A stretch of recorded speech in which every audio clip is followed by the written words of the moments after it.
She thought she was just a hotel cleaner, until a billionaire CEO stared into her eyes and said, "You have my father's face." What started with spilled water and shame uncovers a hidden birth certificate, a stolen legacy, and a truth powerful enough to rewrite everything she believed about her past and his. Before we dive into this unforgettable journey, tell us in the comments, where are you watching from? If stories about love, sacrifice, and second chances speak to your heart, hit that subscribe button, because tomorrow we're bringing you another powerful story you won't want to miss. The rain had turned the New York streets into a river of slick puddles and soaked regrets. Inside the Hale Grand Hotel, Sofia Castillo tightened her grip on the mop handle and pushed forward, her sneakers squeaking softly against the polished marble floor. She worked quietly, methodically, determined to finish this shift so she could rush to her night classes, Business 101 and Advanced English. Her dream of becoming more than just the help lived in the margins of every paycheck. As the revolving doors spun open, a gust of wind swept in behind a man in a tailored black suit. Sofia turned just in time to see him step onto the wet section she had just finished mopping. His shoes, Italian leather polished like mirrors, met a splash of brownish water. It all happened too fast. "Oh no, I'm so sorry," she stammered, rushing forward with a towel. The man halted, his eyes narrowing at the mess. His jaw tensed, and for a moment she braced for the words that would end her job. He looked like someone important, too composed, too cold. But then his eyes met hers. Something flickered, a pause, not anger, not really. He raised a brow. "Are you always this thorough?" She blinked. It's policy to double cream the lobby after storms, sir. You've just ruined a $1,000 pair of shoes." "Fold 'em somewhere," she whispered, cheeks burning. He studied her. Sofia wasn't used to being looked at, really looked at, not with those steel gray eyes. "You're not what you look like," he said quietly. She looked up, confused. "Excuse me?" He didn't explain. Instead, he handed her the ruined umbrella he had been holding and walked past, toward the elevator. Just before the doors closed, he turned slightly, just enough to glance back at her once. The moment left her heart pounding. She returned to her cart, more shaken than she wanted to admit. It wasn't just his status or those eyes, it was that voice, like he'd seen something in her even she didn't know was there. Back in the staff laundry room, she dropped the dirty mop heads into the bin and opened the chute. A white envelope fluttered down with the towels. That never happened. She bent down and picked it up. Her name was written on the front. Not Sofia Castillo. It read, Miss Sofia Hale. Her hands trembled. A mistake? She flipped it over, the hotel's seal embossed in gold. She stared at it for several seconds, her breath catching in her throat. Inside was a folded piece of thick ivory paper and a single phrase, handwritten in elegant black ink. "You said sorry, most don't." There was no signature. She swallowed hard, her fingers curling around the envelope. Was this a prank? No one called her Miss anything, let alone Hale. And yet, why did the name sound like it was trying to fit? A familiar voice echoed down the hallway. "Castillo, did you spill something in the lobby again?" It was her supervisor, Brenda. Sofia quickly stuffed the envelope into her tote bag. Coming. But her mind wasn't on mops or marble anymore. It was on a man who shouldn't have looked twice, and a name that didn't belong to her until now. Sofia couldn't sleep that night. She lay in the tiny apartment she shared with her younger sister, staring at the envelope on her nightstand like it might whisper secrets in the dark. She had turned it over at least a dozen times, studied the ink, the signature, or lack of, one, and replayed the encounter over and over. "You're not what you look like." What did he mean by that? Was it a judgment, a warning, or something more? Her sister Isabel shifted in the bed beside her. "You're thinking too loud," she mumbled sleepily. "What is it, school stuff?" Sofia hesitated. "Something weird happened today." Isabel sat up slightly. "Weird how?" Sofia pulled the envelope from the nightstand and handed it to her. This was in the laundry chute. It's addressed to me, but not with our last name. Isabel read it, eyes narrowing. Hale? Wait, isn't that the name of the guy who owns your hotel? Sofia nodded. Nathan Hale. I spilled mop water on his shoes today. Isabel's eyes went wide. And he didn't fire you? No, he just looked at me like… She trailed off, unsure how to finish. Isabel raised a brow. Like you were a puzzle he wanted to solve? Sofia cracked a small smile. Something like that. The next morning, the envelope was still in her tote bag when she arrived for work. Every time someone passed by, she felt like they could see right through her, as if the secret name printed on the paper had become a brand on her skin. In the break room, the news played softly on the wall-mouth TV. Hale, CEO of Hale International, is rumored to be restructuring his hotel division after a brief disappearance from the public eye. Hale, known for his reclusive nature, has rarely been seen in public over the last 2 years, though insiders say he's back in New York for a personal reason. Sofia froze. He'd been gone, and now he was back and had handed her an envelope with his name on it? She grabbed her cleaning supplies and escaped to the top floor, needing air. The rooftop terrace was off limits, but she had a key, a perk from covering someone's shift last winter. She opened the door and stepped out. Wind brushed her face. The city stretched before her, silver and buzzing, unaware of the girl standing above it with secrets pressed against her chest. Then came a voice from behind. Wondering when you'd use that key. Sofia turned sharply. Nathan Hale stood near the stone railing, hands in his pockets, looking almost amused. You left something in the chute, she said softly. Be differently. He walked toward her, slow, careful. And you kept it. She nodded. I didn't know what to do. That's usually where it starts. Where what starts? He looked at her, quiet for a long moment. Then, a question that leads to everything. Her heart pounded. Why me? His gaze didn't waver. Because I needed someone honest. And you apologized? That's not a reason to give someone your last name. Me, he agreed. It's not, but maybe it's the reason I needed to remember mine. Sofia didn't understand, but part of her didn't want to. Not yet. He handed her a new envelope, smaller this time. Inside was a business card. On the back, scrawled in the same ink. Don't stop being who you are, even if you don't know what that means yet. As he walked away, Sofia stared at the card. The marble under her feet felt different now. Like maybe the world had tilted and she'd stepped into something bigger than she ever imagined. Sofia waited until she was alone in the apartment to open the envelope fully. She'd stared at it for hours, on the subway, at work, through lunch. It felt too heavy for paper, like it carried a truth that would not be kind. She peeled it open, hands trembling. Inside was a folded document, a copy of a birth certificate. Her name, Sofia Isabella Castillo. Birthplace, Brooklyn General Hospital. Date of birth, July 3rd. Mother, Isabella Castillo. Father, Richard Hale. Her vision blurred. She read it again and again. Richard Hale. She had never known her father's name. Her mother, young, fragile, always sick, had died when Sofia was 5. After that, she and Isabel were shuffled through relatives, foster care, and eventually independence. No one had ever told her about him, not even a whisper. Now, suddenly, the name matched the one etched into the silver plaque behind the hotel's reception desk. The founder of Hale International, the father of Nathan Hale. A knock at the door jolted her. It was Isabel. Hey, I brought dinner. You okay? Sofia nodded too quickly. Yeah, just tired. But as she hid the paper beneath her pillow, her heart beat like a hammer. At the Hale penthouse, Nathan stood before the same document, now displayed on a tablet, emailed by his lawyer just minutes ago. He stared at the name, Richard Hale, his father. He hadn't heard that name spoken with anything close to affection in years.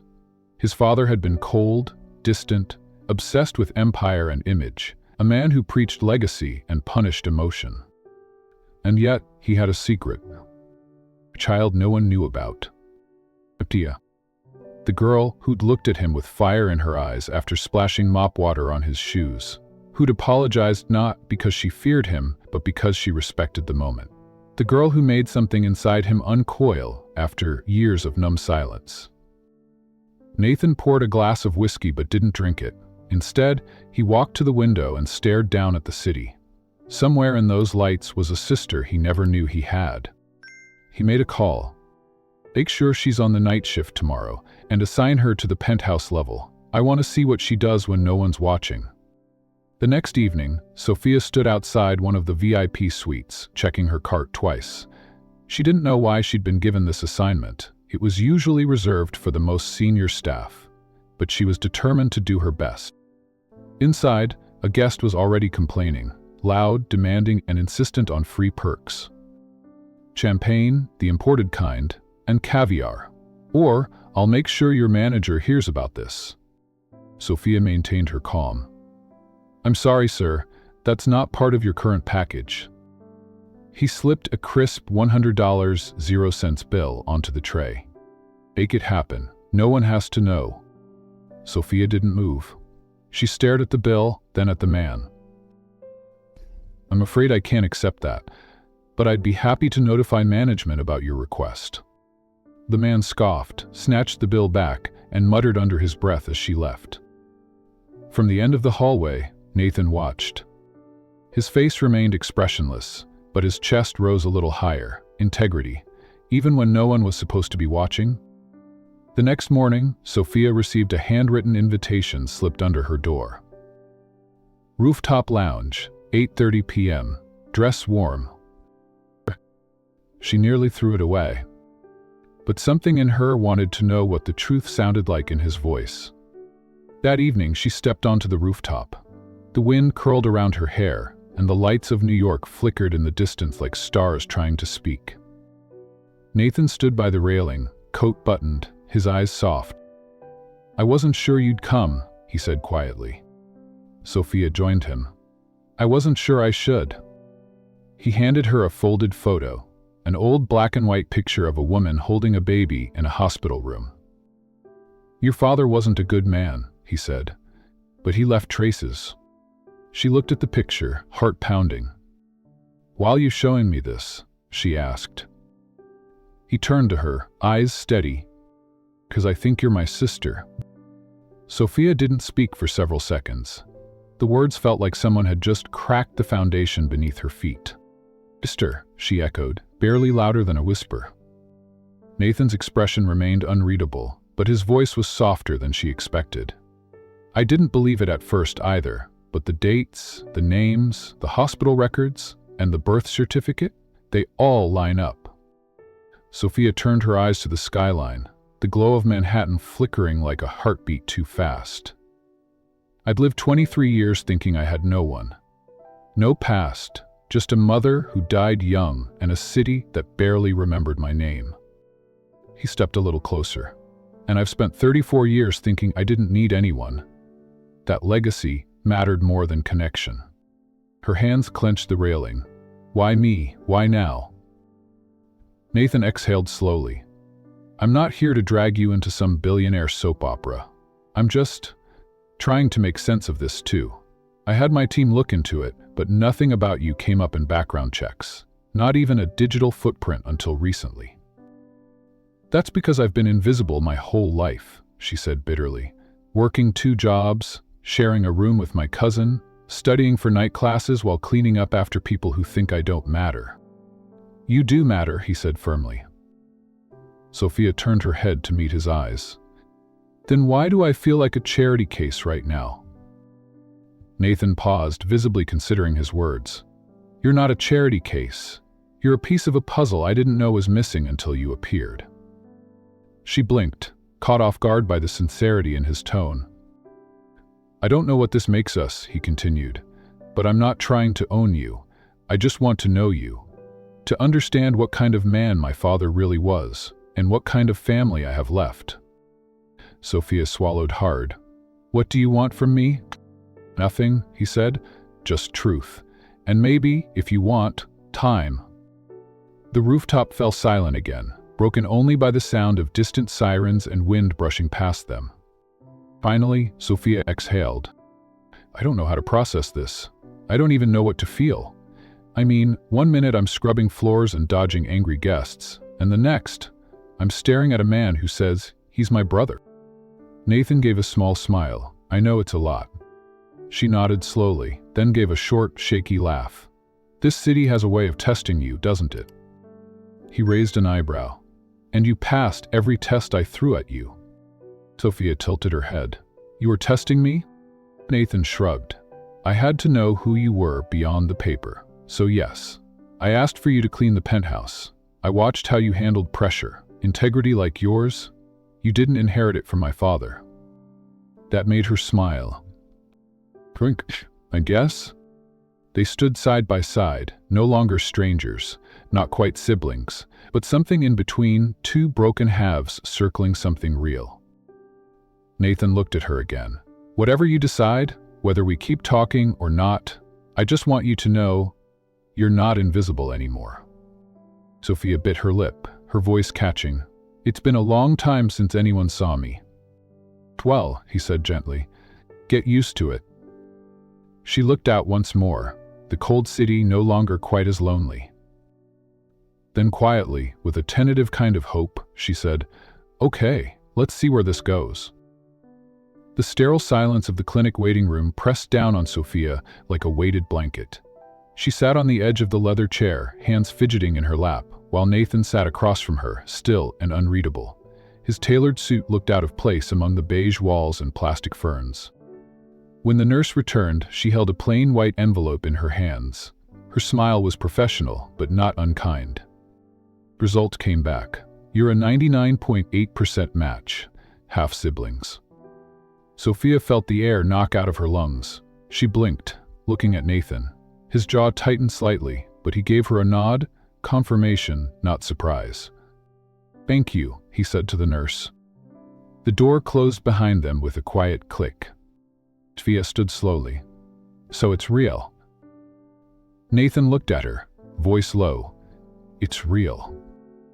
Later that afternoon, the news somehow reached the board of Hale Holdings. Within 24 hours, Sofia's face was on every internal headline. Staff whispered, executives muttered behind closed doors. By the next meeting, it exploded. You're jeopardizing this company's reputation, barked one senior member, a gray-haired man with a sour expression. She's a cleaner, Nathan. This isn't a fairy tale. Nathan's voice was calm, but cold. She's my sister. By blood, maybe. But what does she know about our world? Our investors are asking questions. She didn't ask for anything, Nathan snapped. She doesn't belong here. Before Nathan could reply, Sofia stepped into the boardroom doorway. She hadn't meant to overhear, but she wasn't about to shrink, not now. I agree, she said clearly. All heads turned. I don't belong here, not in your circles, not in your inheritance. I never asked for money or power. I just wanted to understand who I was. Her voice didn't waver. You don't have to worry about me climbing your golden ladder. I'm not here for that. There was a stunned silence, then she turned and walked away. Hi. Back in his office, Nathan stood by the window, watching the city blur below him in streaks of gray and gold. Sofia sat across from his desk, the envelope still clutched in her hand. You didn't have to do that, he murmured. She shrugged. They weren't wrong. I don't belong in that room, but I belong somewhere.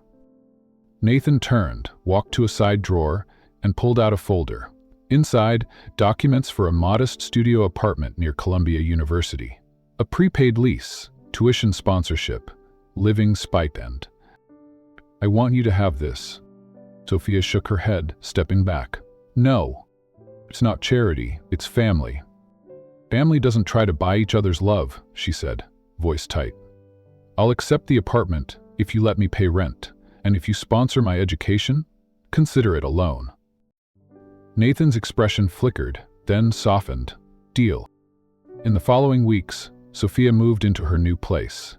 It was the first time she had a space of her own, walls she didn't have to share with 6 other people, a lock she controlled. It smelled of fresh paint and new beginnings. But even with the distance from her old life, she remained grounded. She took on shifts at a local diner to pay for groceries. She woke up early to attend classes, studied late into the night, and kept her promises. Nathan visited occasionally. At first, their conversations were awkward, but something shifted the day Sofia invited him over for dinner. She handed him an apron. "Tonight, you're folding dumplings." He raised an eyebrow.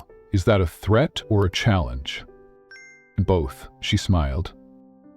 They laughed. Over steaming bowls and flour-dusted counters, they found something surprising: ease. Sofia showed him how to pinch the edges just right. Nathan tried and failed. Take again. Eventually, he asked about her classes. In return, he offered to help her with financial modeling homework. And over time, the wall between them began to crumble. One rainy Thursday, Sofia sat cross-legged on her couch, textbooks open around her like a fortress. Nathan, still in his suit from a board meeting, loosened his tie and sat beside her, squinting at her spreadsheets. "Finance was supposed to be my thing," he muttered. She laughed. "It's harder when it's not about stock mergers but apartment budgeting. Look, this column's rent, this one's meal prep, and here's how I stretch $20 across a week." He stared, then whistled. "You could run a hedge fund with this kind of discipline." "Maybe one day," she said, only half joking. It was the first time he'd seen her dream out loud. That night, after she fell asleep at her desk, Nathan found himself staring at her birth certificate again. Richard Hale, Isabella Castillo, names from 2 completely different worlds, tied by one mistake. Or maybe one moment of truth. He thought back to his own childhood. Marble floors, private tutors, a father who gave him stock portfolios instead of bedtime stories. A man who built an empire but never built a home. And now suddenly, a sister, one he never knew about, one he might have needed all along. At the office, Nathan faced increasing pressure. Investors wanted answers. Sofia's name had leaked to the media. Whispers of scandal danced around every boardroom. Headlines speculated everything from a long-lost love child to an affair turned legacy. His team begged him to issue a statement denying her importance. He refused. Instead, he called a private press conference. He stood in front of the city skyline, Sofia watching from the back. "I am not here to explain the past. I didn't know about Sofia until recently. But I know this. She has earned every ounce of respect I have for her. Not because of her last name, but because of her strength, her integrity, and if being my sister means she inherits criticism from this world, then I'll stand beside her." The room went still. Flashes from cameras sparkled like falling stars. Sofia's eyes filled, but she didn't cry. Later, they walked through the nearly empty hotel lobby, the one where they first met, with its polished marble and impossible expectations. Nathan glanced at her. "Do you ever miss the quiet of the 4? Before I ruined your shoes?" she teased. He chuckled. "Before I found out you existed." Sofia smiled. "Sometimes, but most days, I think I was always waiting to be found." They passed by the corner where her mop bucket once stood. A new employee was there now, young, shy, trying to keep up with the floor's sheen. Sofia paused, walked over, and gently showed the girl how to hold the mop without slipping. Nathan watched, struck by the simple grace in it. When Sofia rejoined him, she said, "People see what they expect to see. I used to think I was just invisible." "You're not invisible anymore," he said quietly. Back in her apartment that night, Sofia found a note slipped under her door. It was from a classmate, someone struggling with tuition, wondering if Sofia knew of any scholarships. She replied instantly, offering help, and then opened her journal. For the first time in years, she wrote a new last name beside her first. Not because she wanted to claim a fortune, but because she wanted to claim a future. And it wasn't just hers anymore. It was theirs. The attic above Sofia's apartment was cramped, filled with forgotten furniture and boxes thick with dust. She hadn't meant to go exploring it, started with a creak in the ceiling and ended with curiosity getting the better of her. What she found in a cracked leather suitcase, buried beneath moth-eaten linens, stopped her heart. A journal, worn, weathered, her mother's handwriting on the first page. For Sofia, one day. She sat on the attic floor, the air still and heavy, and turned the yellowing pages. It was like time rewound. Mother wrote of late conversations with Richard Hale beneath city lights, of promises whispered, of love defying class and reputation. But as the pages unfolded, joy gave way to fear. Richard's family, powerful, relentless, had discovered the affair. Isabella was pressured, bribed, and finally cast out. She was pregnant, alone. One passage read, "He tried to find me, but Miriam made sure he couldn't." Sofia froze. Miriam? The name was smudged, written hastily, as if in fear or pain. But the damage was done, a truth buried in ink and silence. She brought the journal to Nathan, her hands trembling. They sat on his office couch. Rain tapped gently against the window pane. How could she loved him? Sofia whispered. They wanted to be together, but someone, you know it all, Miriam, kept them apart. Nathan took the journal, flipping slowly through the pages. His jaw clenched when he saw the name. I think I know who Miriam is, he said finally. She was my mother's personal advisor, ruthless. She handled family matters. After my mother passed, she became something like a gatekeeper for my father. Sofia's breath caught. So she's the reason he never found us? She's also the reason I was raised with expectations instead of affection. The conversation spiraled into silence, thick and suffocating. Then Nathan stood and crossed the room. There's something else, he said. The board wants me to step down. Sell the Hale hotels. They think the scandal, your birth, our connection, makes the brand look unstable. Sofia felt a chill crawl down her back. You're blaming me? They're blaming the idea that love, truth, and blood matter more than image. You challenge everything they thought was fixed. She laughed bitterly. I didn't ask for this. No, he said softly. Neither did I. But the city didn't care for quiet truths. The media had sharpened its claws. Headlines screamed, maid turned millionaire, fraud or family, dirty laundry in the Hale Hotel empire. Pictures of Sofia in her uniform were plastered across gossip sites. Her school classmates began avoiding her. Even the flower vendor who once gave her free stems looked away when she walked by. One night, she came home to her apartment building and found graffiti scrawled on the stairwell wall. Gold-digging maid. That night, she turned off her phone, drew the curtains, and sat in the dark. She hadn't cried in weeks. But the tears finally came, hot, ashamed, angry. She couldn't stop hearing her mother's voice in her head. Be gentle, but never small. But what if the world only saw her as small, or worse, unworthy? 3 days passed. She didn't answer calls. She skipped class. She left the journal untouched on the table. Until a knock broke the silence. Nathan. He stood in her doorway in a wool coat soaked with rain, eyes tired but determined. You can't disappear on me, he said. Sofia didn't speak. He walked in gently, sat across from her. Dia, you're not a scandal, Sofia. You're the story they're afraid to believe. A girl who rose without permission. She stared at him. I don't want your empire. I know, he said, but I want you to help me change it. She blinked. What? We don't run, Nathan said, voice low but firm. We rewrite the ending. The next morning, Sofia stood before the Hale Hotel tower, not as a cleaner, but as someone who had the power to change the story whispered through its marble halls.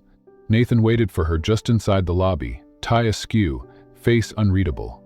She gave him a small nod. Together, they stepped into the boardroom. 12 people in dark suits turned to look. Miriam, now in her 70s but still steely-eyed, sat nearest the window, her hands folded neatly in her lap. When she saw Sofia, her gaze narrowed like a blade. Nathan stood.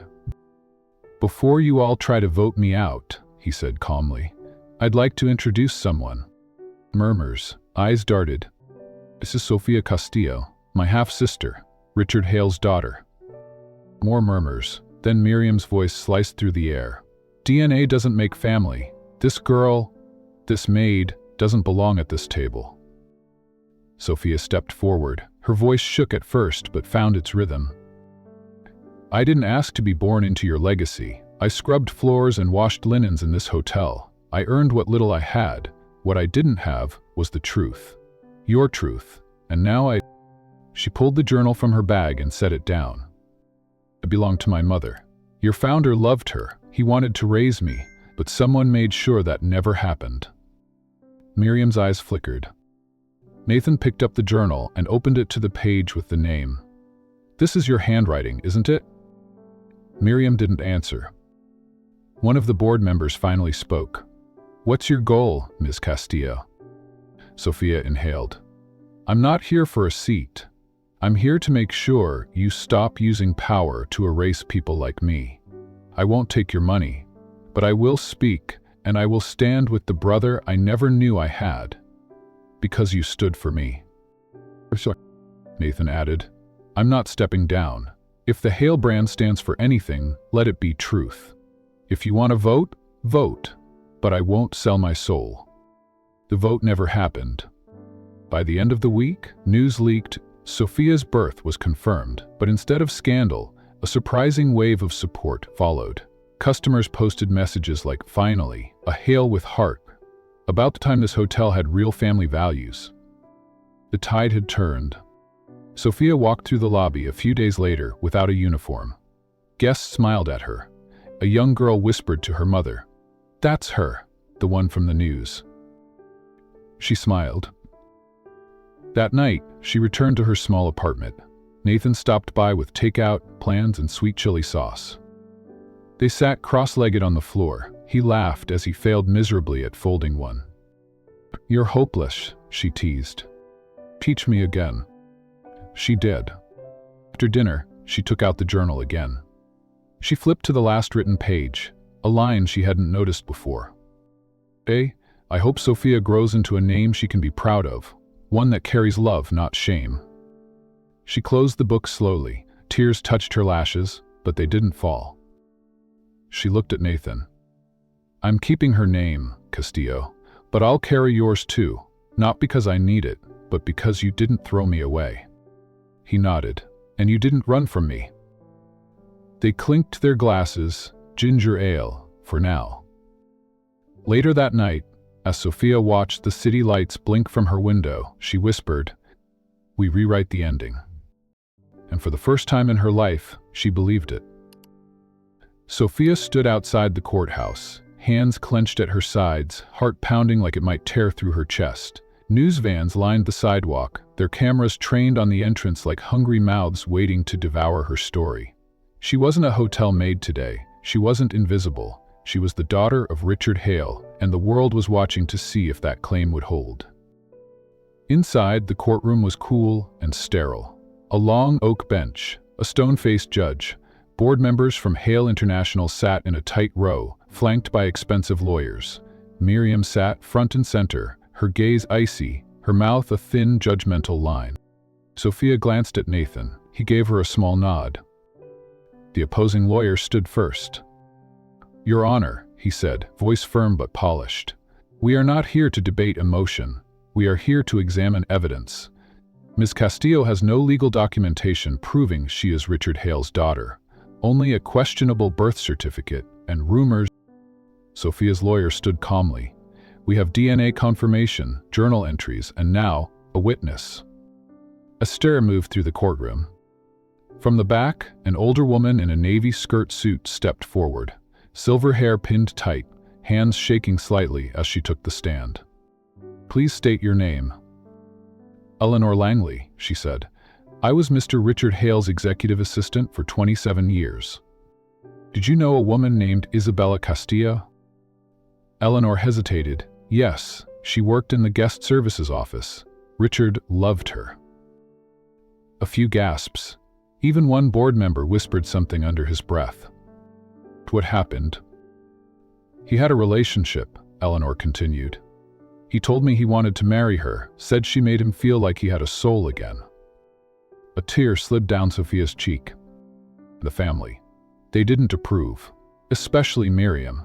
They threatened to cut him off from his inheritance if he didn't end things. For what did he do? He paid Isabella off, not because he wanted to, because he felt trapped. He gave her money, enough to disappear, and I was the one who handled the transaction. A child. Eleanor looked directly at Sofia. He never stopped asking about you. He even showed me a picture once, a photo of him holding you as a baby.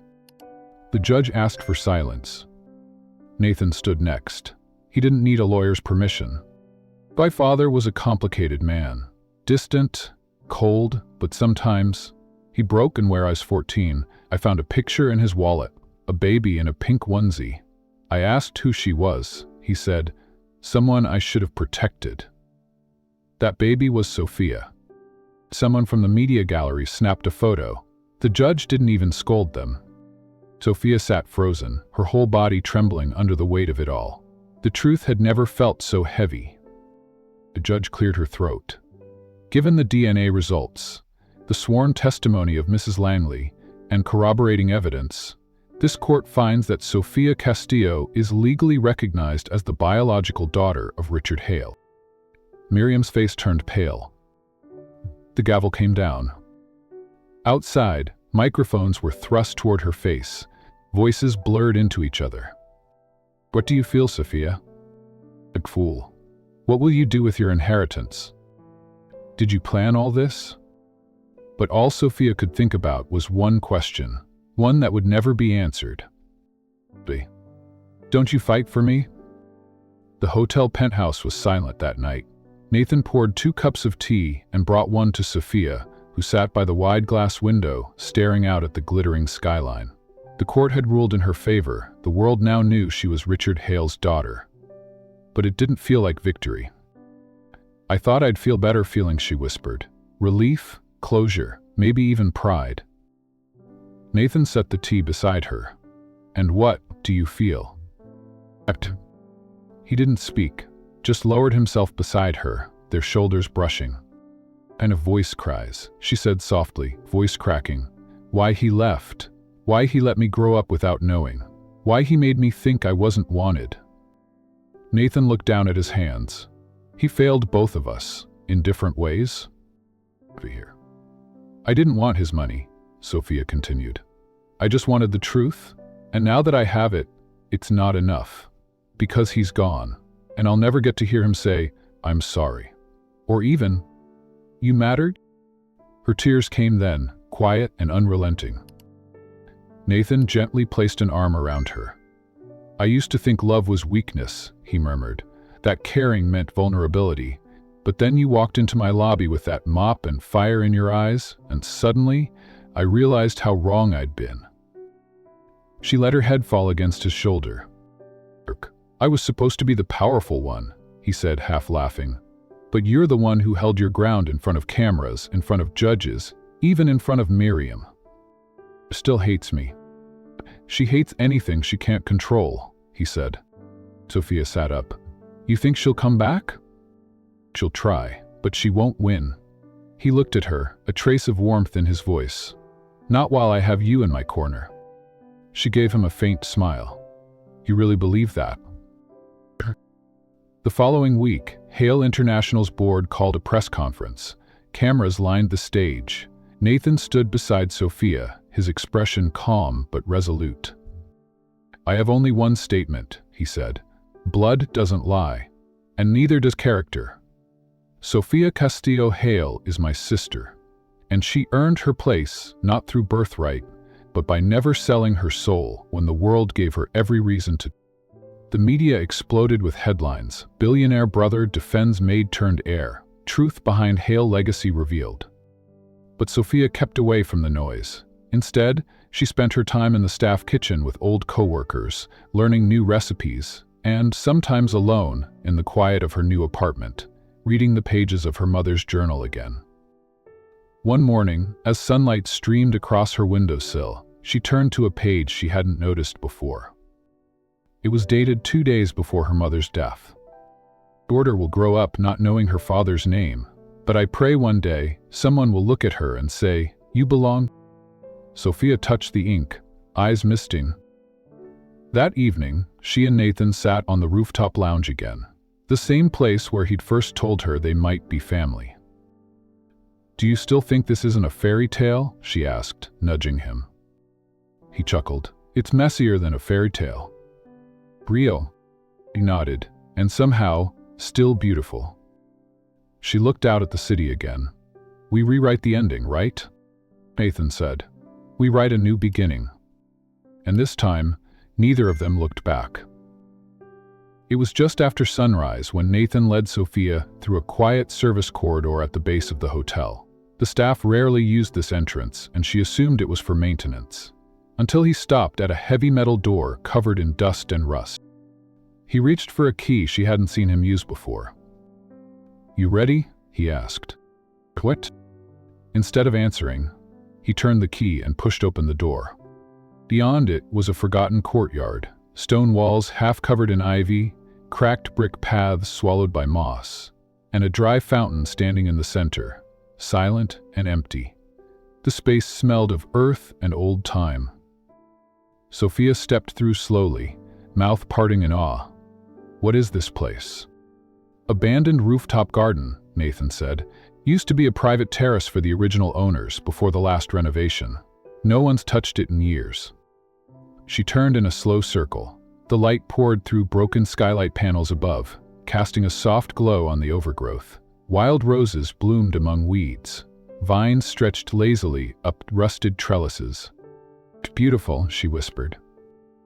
Nathan's voice was gentle. "I want you to have it." She turned sharply. "What?" He smiled slightly. "Design it, restore it, make it yours." Sofia blinked. "Why would you give me something like this?" "'Cause you see life where others see ruins," he said. "Because your mother loved flowers.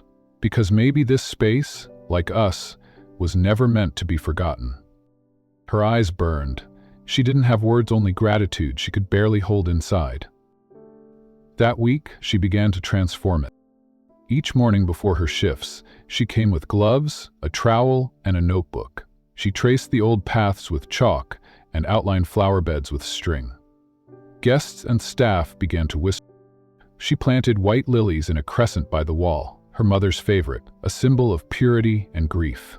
Along the border, she tucked in sprigs of rosemary for remembrance and truth. Nathan visited during lunch breaks, watching from the steps as she worked with dirt under her nails and sunlight in her hair. He never interrupted, just stood there, like the place itself breathed differently when she was in it. One afternoon, he came with a small velvet box. She dusted off her hands.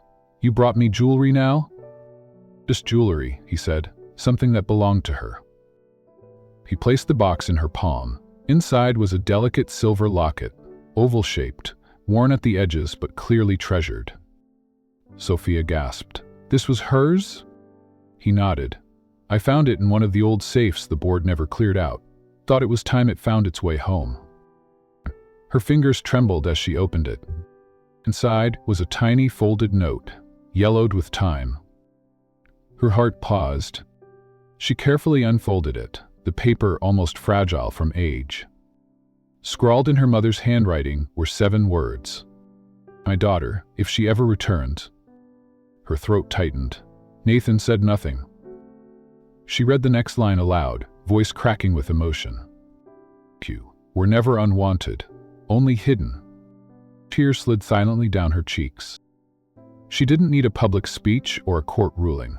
In that moment, she had the only truth that mattered, straight from her mother's hand. She held the locket to her chest. "I think I waited my whole life to hear that." Nathan looked away, his jaw tight.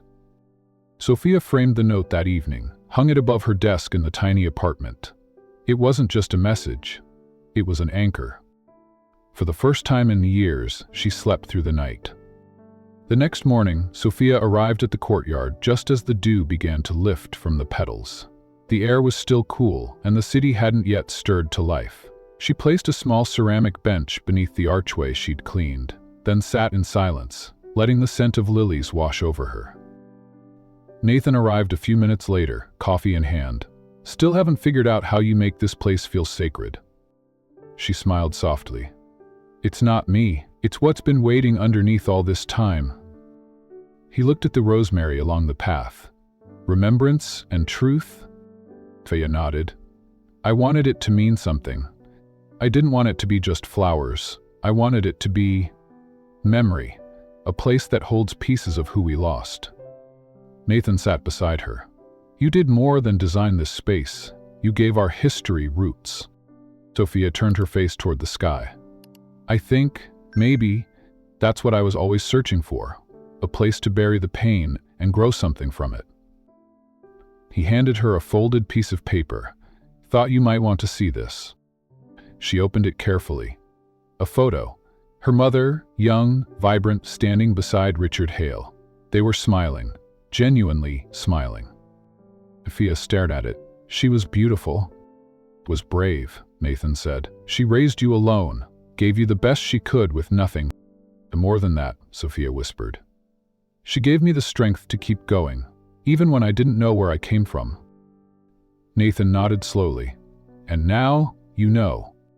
Sofia set the photo down beside the planter and brushed her fingers over a new sprout emerging from the soil. "Do you think she knew I'd find my way?" He said. "She always believed you would." A breeze stirred the white lilies, making them dance like they were nodding in agreement. Later that day, Nathan arranged a small gathering in the newly revived courtyard. Only a handful of people were invited. Lewis, Mrs. Langley, a few staff members who had known Isabella before her disappearance. The hotel chef provided simple finger food, and a violinist played in the background. Sofia stood beneath the arch, wearing a soft blue dress. She hadn't planned to speak, but when everyone turned toward her, waiting, she found her voice. "I used to believe I was forgotten, left behind, but truth has a way of blooming, even through stone and silence." She looked at the people before her, people who had doubted, defended, mourned, and protected. This garden is more than a tribute to someone we lost. It's a promise that we'll remember what mattered, that names and blood and mistakes don't have the final word. She paused, breath shaking. "This place is for anyone who's ever been told they don't belong, for anyone who's had their name erased." Lewis wiped a tear from his cheek. Nathan stood with his arms crossed, face unreadable, but his eyes held pride. When the sun set, casting golden light over the courtyard, Sofia knelt beside the rosemary bed and pressed the locket gently into the soil. "She always loved stories," she said to Nathan. "I think she'd like knowing hers ended here, in light, not in shadow." Nathan reached for her hand. "She'd be proud of you." That night, Sofia returned to her apartment and for the first time opened the windows wide. The city buzzed, outside, cars, music, life. But inside, there was peace. She made tea, sat by the window, and reread her mother's note. "You were never unwanted, only hidden." She whispered the words to herself like a prayer. Then she lit a candle and placed it by the framed message, letting its soft flame flicker beside the truth that finally set her free. The Hale Gala shimmered with gold and crystal, the kind of night where secrets wore tuxos and champagne flowed like rivers of distraction. Sofia stood in front of the grand mirror in Nathan's penthouse, adjusting the straps of the red silk gown that once belonged to her mother. It clung to her like a memory, elegant, soft, and impossible to ignore. Nathan watched from the doorway, his cufflinks catching the light. "You look exactly like her," he said quietly. Sofia's hands paused at her collarbone. "I'm not her, Nathan." "No," he replied. "You're stronger." When they entered the ballroom, every eye followed, gasps, whispered guesses. The press snapped photos, unsure who the young woman at Nathan Hale's side truly was. "Steve's the maid," someone whispered near the orchestra. Twisted Toil shouted. Sofia kept her head high. As they moved through the crowd, Nathan's hand found the small of her back, a gesture of quiet reassurance. "You belong here," he said under his breath. Just then, a woman with ash-gray hair and emerald earrings approached. Her presence was like a cold gust. Sofia turned, locking eyes with her. "Miriam," Nathan said tightly. Our aunt. The woman smiled, not warmly, but carefully. You wear the dress well, she said. Sofia's fingers clenched the satin at her side. So it was you. You knew about me all along. Miriam's eyes narrowed. It wasn't my place. You had letters, proof. You could have said something before the court, before the world tried to call me a liar. Protected the family, Miriam said flatly. You were born of love, Sofia. I was born of duty. There's a difference. Sofia's voice didn't tremble. There shouldn't be. Miriam's lips curled slightly, something between regret and pride. Perhaps, but you're here now, and the world is watching. She turned and walked away. Sofia exhaled slowly, chest tightening with the weight of everything she never got to say. Nathan took her hand. You don't need her validation. You've earned your place. The evening shifted into ceremony. Crystal chandeliers dimmed. Light centered on the stage where the Hale board gathered. The chairman cleared his throat, tension so thick it stilled the clink of every glass. We've convened tonight to make a final decision regarding the future of Hale International, he began. A proposal has been submitted by Mr. Nathan Hale. Nathan stood, adjusting his tie as the room held its breath. In light of recent revelations, he said clearly, I'm ceding 50% of my company's shares to a new philanthropic foundation, run independently by Sofia Castillo Hale. Gasps echoed. The board murmured. One member rose, visibly agitated. She's not trained for this. She's trained in humility, resilience, and honesty, Nathan countered. Everything this company forgot. Sofia's heart pounded. Nathan? He raised a hand gently, eyes never leaving the crowd. This foundation will support overlooked women in hospitality. The maids, the receptionists, the dishwashers. Those with dreams and no voice. Sofia will give them one. Philippia will give them... A long silence followed, then the chairman spoke. All those in favor? Hands rose, slowly, reluctantly, but enough. Motion passed. The room broke into applause, hesitant, then swelling. Sofia stood frozen as people turned to look at her, not with dismissal, but with respect. She walked to the stage. The spotlight fell on her, but she didn't flinch. She took the microphone with trembling fingers. I was once just a girl scrubbing marble floors. I didn't think names or bloodlines made me worthy. But I've learned, legacy isn't what you're born into, it's what you rise to become. Applause rose again, this time louder. Sofia's eyes shimmered, but her voice didn't waver. For the first time, she stood not as a maid, but as a Hale. As Sofia stepped off the stage, the weight of 1,000 judgments seemed to melt into the polished marble beneath her heels. Guests parted like the sea, some in admiration, some in stunned silence. But she didn't walk with arrogance. She walked with gratitude, with fire, with the soft strength of someone who had scrubbed those same floors only months ago. Nathan met her at the foot of the stairs, pride etched into every line of his usually stoic face. You didn't just survive that, he whispered. You soared. Sofia smiled, but her heart still thudded with emotion. I feel like I borrowed someone else's courage tonight. He said, You finally used your own. A violinist played a soft waltz, and couples began to dance. Nathan extended his hand. One dance, sister? She nodded and took his hand. They moved together across the floor, not flawlessly, but fluidly, like two people learning how to be part of each other's story without needing to fix the past. Do you ever think about what it would have been like if we'd grown up together? She asked, as they twirled slowly under the lights. Time, he replied, but maybe this way, we appreciated it more. Sofia glanced at the far edge of the room. Miriam stood watching them, her expression unreadable. For a moment, Sofia considered walking away. But instead, she stepped away from the dance floor and approached her again. You could have been part of this, Sofia said softly. Part of something healing. Miriam held her gaze. I was raised to preserve an image, not to welcome imperfection. Sofia nodded. Then maybe it's time someone shattered that image. Before Miriam could respond, a young server bumped into a tray, sending a glass shattering across the floor. Sofia instinctively bent down to help, careful not to let the server be scolded. Miriam watched her, really watched her. "You are your mother's child." "I'm proud of that," Sofia said, rising with dignity. "Good night, Miriam." The rest of the evening passed in a blur of music and murmurs, but the most important moment came not from applause or flash photography, but in the quiet elevator ride back to the penthouse. Nathan leaned against the wall, watching his reflection next to hers in the mirrored panel. Dad would have never imagined this. "Now," Sofia said, clutching the small framed photo Nathan had slipped into her hand earlier. Isabella, young and laughing, holding baby Sofia in her arms. "I almost didn't give it to you," he admitted. "I was afraid it would break you." Sofia whispered. "It rooted me." The elevator doors opened. Nathan walked her to her room, the hallway silent except for their steps. As Sofia turned the handle, she looked back.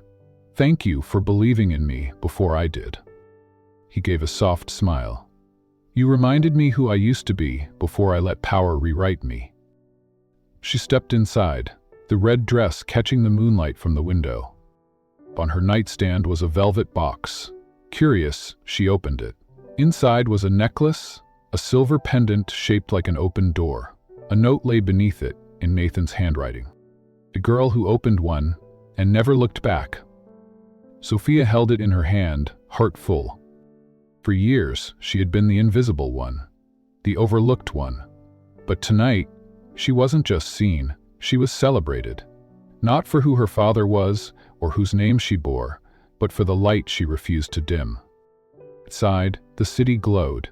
The gala was over, but Sofia's story was just beginning.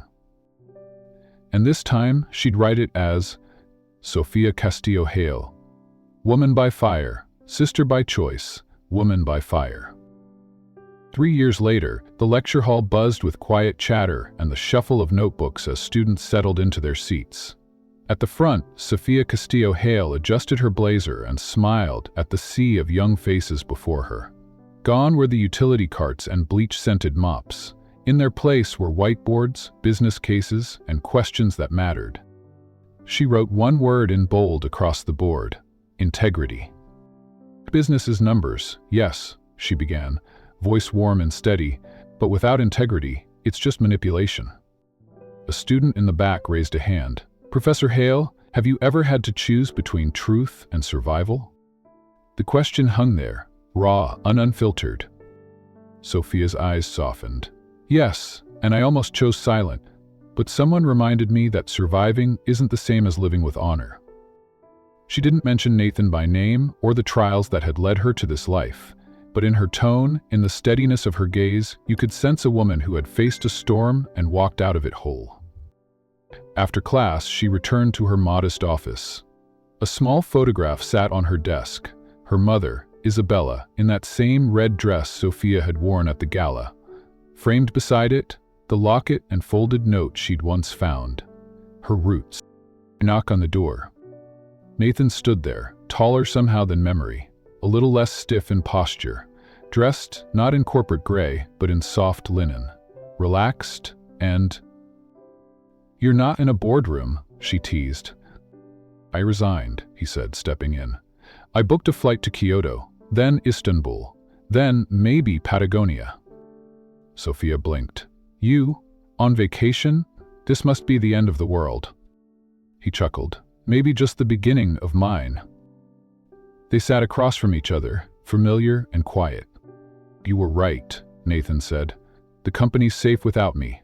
And the garden, the foundation, it's yours now. But I realized something. I never saw the world through anyone else's eyes, until I saw it through yours." Sofia felt a lump rise in her throat. "I'm proud of you, you know, for choosing life, not just legacy." He reached into his bag and handed her a small box. Inside, a brass key, not to a vault, but to the garden. Her garden. As a way of remembering him and to say feel grateful to him. Sofia ran her thumb over the worn grooves of the key. "Thank you, I will." Later that evening, she took a walk through the city. Nostalgia painted every streetlight an echo of honking taxis. She passed the Hale Hotel, its glowing golden in the twilight. For a moment, she paused. It looked the same, but it didn't feel the same. She stepped inside, the marble floor polished, pristine. A young girl in a blue uniform was mopping near the lobby fountain, her eyes downcast, movements rushed. Sofia walked over. The girl gasped as she recognized her. "Miss Hale, I'm so sorry, I didn't mean to be in the way." Sofia smiled gently and took the mop from her hand. "You're not in the way, you're holding it together." And just like that, Sofia started mopping. One stroke at a time, side by side with the girl who reminded her of herself. "Did you ever feel like you didn't belong?" the girl asked quietly. Sofia replied, "But eventually, I realized." The girl's eyes glistened. Sofia handed her back the mop, squeezed her shoulder. "Keep going, and don't let the shine fool you. What matters most is what's underneath." Sofia stepped out of the hotel lobby and into the cool night air, the sounds of the city washing over her like memory. She turned down a quiet path behind the hotel, where ivy crept along the stone wall and the air held the scent of rosemary and soft earth. The garden she once designed, her sanctuary, had blossomed into something far bigger than she imagined. Twinkling lights lined the gravel path, casting soft halos over white lilies, tulips, and lavender beds. Young women in hospitality uniforms gathered around a bench, chatting in multiple languages, sipping tea, and sketching in their journals. Sofia paused at the garden's entrance and ran her hand across the smooth brass plaque that marked its gates. To Hale Garden, in honor of Sofia Hale, daughter, sister, legacy. She stood there in silence, heart full, eyes damp. Each petal in bloom was a page in her story. Each breeze carried the echo of a woman who had once been silenced, erased, nearly forgotten. Not anymore. Louise knew the garden's manager, walked over, smile wide. "It's good to see you back." Sofia nodded. "I needed a reminder." "You planted more than flowers here," he said. "You planted hope." She walked further in and knelt beside the memorial fountain, where her mother's name, Isabella Castillo, was etched in silver beneath a single white rose. She placed a new bloom at its base. "I got your note, Mama," she whispered. "You weren't hidden, you were waiting to be found." A breeze stirred, catching her hair as she rose. As she turned to leave, she saw a young woman showing a group how to press flowers into handmade journals. A sign read, "Ethics in Hospitality, taught by Sofia Hale." Sofia smiled. Her worlds had merged, the past, the present, and the purpose she never expected to find. As she exited the garden, she found Nathan leaning against a stone column. "You ready?" he asked. "Almost." They stood side by side as the sky faded to navy and stars blinked awake. Neither spoke. They didn't need to. Finally, Sofia glanced at him. "We didn't get a perfect beginning," she said, "but we built a better middle." Nathan tilted his head. "And the ending?" Sofia's eyes sparkled. "Still being written." He held out his arm, and she looped hers through it. Together, they walked toward the gate, past the brass sign and the memories stitched into every stem and stone. Before leaving, Sofia turned one last time and whispered to herself, as if to the little girl who once mopped marble floors and dreamed quietly behind locked doors. "Your past doesn't define you, but it does prepare you." And with that, she stepped forward, not just as a Hale, but as the woman who had finally claimed her name, her story, and her future.